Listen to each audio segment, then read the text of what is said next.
কবিতা পাঠের সময় এখন। কবি আলোক সরকারের কবিতা পাঠ। আজকের প্রথম কবিতা আঁধার মশাল। বেলা শেষ হওয়া কোনো ঘটনাই নয়, তবু কার্নিশের উপরে সামান্যক্ষণ অনির্দেশ আলো। দু একটি পাখি জেগে থাকে শিরীষ গাছের ডালে। আমরা তো একদিন তোমার বুকের কাছে ছিলাম, তুমি মুঠো ভরে কৃষ্ণচূড়া দিয়েছিলে জাগ্রত মন্দার। আজ কেন ভিক্ষে দিতে চাও?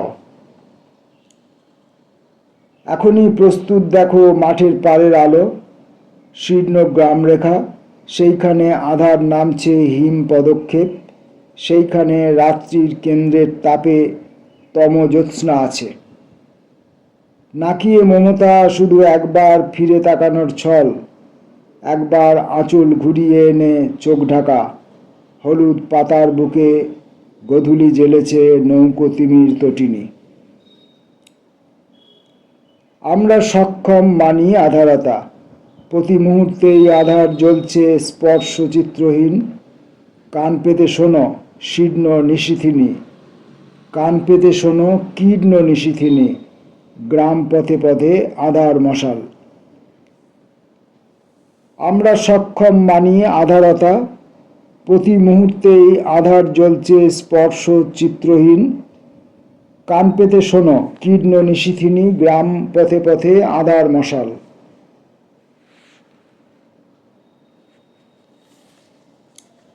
পরের কবিতাটি অস্বীকার। হারিয়ে যাওয়ার কোনো প্রশ্নই ওঠে না, সব পথগুলো এত বেশি চেনা। আমি ভিড়ের ভিতর অন্য মন আরো দূরে চলে যাই। যত দূরে যাই দেখি ম্লান ছবি, কবেকার দেখা সাদা বাড়িটার পাশে ঝাঁকড়া গাছ। আমি ঠিক জানি বাড়ির ওপাশে আছে সরু গলি। আমি খুব ক্লান্ত হেঁটে যাই নতুন পথের পাশে দাঁড়িয়ে, সহজ জানি কোন পথে গেলে বাড়ি পাব। চেনা সিঁড়িটার কথা জানি, দরজার কপাট। যেমন ফুলের আগে বলে দিই ফলের বিন্যাস, আলো জ্বলবার আগে দৃশ্যগুলি অরক্তিম দেখি, নৌকো ভাসাবার আগে তীর। আমি কোনো প্রতিবাদ করি না, কেবল দুপুরবেলার পথে দেখি বৈশাখীর স্তব্ধ আলো দেখায় প্রতিটি বৃক্ষ, নির্মেঘ আকাশ। সব স্পষ্ট রৌদ্রময় নিশ্চিত ঘোষণা। বাড়ি ফিরবার পথে শুধু মনে হয় এক বিরাট দৈত্যের মুখ ও লুণ্ঠিত বিষাদ, দগ্ধ কীর্ণ আর্ত অস্বীকার শুয়ে আছে। পরের কবিতা পিতৃগৃহ। বৃষ্টির পরের মেঘ যত ভালো, বৃষ্টির আগের মেঘ তত নয়। আমি অনিমেষ জাগি বৃষ্টির পরের মেঘে স্তিমিত প্রান্তরে। ফুলগুলো কুণ্ঠিত সজল আর ঘাসের সবুজ ধ্বনিহীন। তবু কোনো মূর্তিময় নিস্তব্ধ নিবিড় করে আসে, যেন কোনো দুপুরবেলার বাঁশি একটি গাছের সম্পূর্ণ প্রকাশ, আর চারিত্রিক বৃক্ষহীন এমনকি অকম্প পাতার। শুধু গাঢ় সবুজ পাতার মধ্যে স্ফূর্ত বিকশিত নিপুণ একাগ্র সেই 10টি ফল, আর মাটির প্রত্যাশা যেন সমর্পিত স্তব। যেন করজোর, যেন সমগ্র সময় অবজ্ঞাত মলিন ধুলোর মতো। বৃষ্টির পরের মেঘের জ্যোৎস্নায় যেই পূর্ণ অস্বীকৃতি। কুঁড়ির ভেতর কোনো অস্বীকার নেই।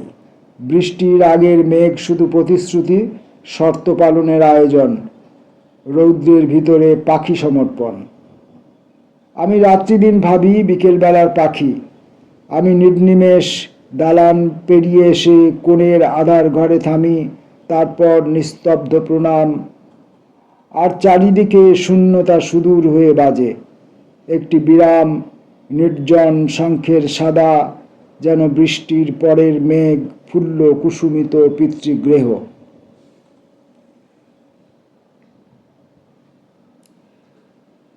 আলোক সরকারের কবিতা নয়নতারা ফুল।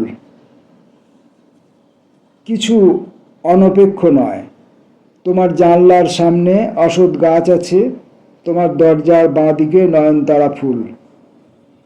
আমি মনে মনে চিনি ধূপদানি, সাদা দেয়ালের সবুজ নদীর ছবি। আমি মনে মনে তামসী গহন পথ ভাবি। কেবল একটি পথ, বৃক্ষহীন, মৃত্তিকাবিহীন, সেইখানে বিলুপ্ত আকাশ আর স্বাবলম্বী রেখা, জাগ্রত, নির্জন, স্পন্দমান। আমি অনিমেষ দেখি স্বকীয় নির্মাণ। আমি সেইখানে তোমার সম্পূর্ণ রাখি, তোমার মুখের বিশুদ্ধ প্রতিমা। কিন্তু কোনো অমোঘ নিশ্চিত আসে, তোমার বাঁ পাশে কঠিন অশ্বত্থ গাছ বড় হয়, তোমার চোখের ভিতরে নয়নতারা ফুল। আজকের মতো শেষ কবিতাটি পড়ব, স্তব। তুমি কোনো ব্যতিক্রম আশা করেছিলে, কিন্তু ভোরবেলা আলো হলো, বাগানের কুড়িগুলো শান্ত ফুল হলো। দূরের মাঠের পথে একটি দুইটি মুখ, তারপর মুখ আরো বেশি। তুমি অন্য মন জানালা রেখেছ খোলা। কাঠবেড়ালিরা খুব দ্রুত যায়, শালিক চড়ুই ব্যস্ত কাজ করে। এইসব পরিচিতি তুমি ম্লান অন্ধকার থেকে দেখো। যেন দূর নদীর তীরের বুকে ঢেউগুলি। দুটি জানালাই আরো বড় করে খোলো। তুমি কেন দুটি জানালাই আরো বড় করে খোলো? রোদ বেশি হয়, পথে আরো বেশি মুখ। তুমি লক্ষ্য করো, পাতা দুলে দুলে ঝরে, নতুন পাতায় হাওয়ার উৎসব। যেন বহু পঠিত কাহিনী। তুমি অন্ধকার থেকে ছায়ার দোলন চেনো, ধুলোর প্রয়াস। তুমি নিরুত্তাপ, কত স্বাভাবিক, যেন স্তব পাঠরত। কার স্তব? বেলা হয়, বাঁকা হয় রোদ। কত চিরদিন আর সহজ নিশ্চিত অবিচ্ছেদ, কত চিরদিন আর বহমান শাশ্বত ঈশ্বর। আলোক সরকারের কবিতা পাঠ আজকের মতো এই পর্যন্ত।